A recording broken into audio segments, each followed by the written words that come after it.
منصور علی خان کو مریم نواز نے نوکری سے نکلوا دیا، معاملہ لیگ کلپ کا یا کچھ اور؟ سینئر صحافی منصور علی خان نے خود سارا سچ بتا دیا۔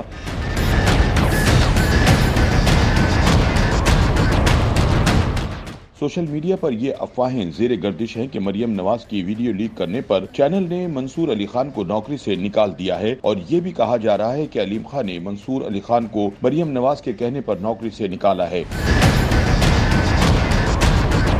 اس پر منصور علی خان کا رد عمل بھی سامنے آ گیا۔ سینئر صحافی نے نوکری سے نکالے جانے کی خبروں کی تردید کی ہے اور اپنے استعفے کی وجوہات بھی بتا دی ہیں۔ اپنے ٹویٹر پیغام میں منصور علی خان کا کہنا تھا کہ میں نے صرف ایک امید افزا کریئر کے مواقع کی وجہ سے استعفیٰ دیا ہے۔ سینئر صحافی نے کہا کہ سما ٹی وی اور انتظامیہ کی طرف سے کوئی دباؤ نہیں تھا اور نہ ہی مریم نواز کا اوریجنل ویڈیو کلپ سما ٹی وی سے لیک ہوا ہے۔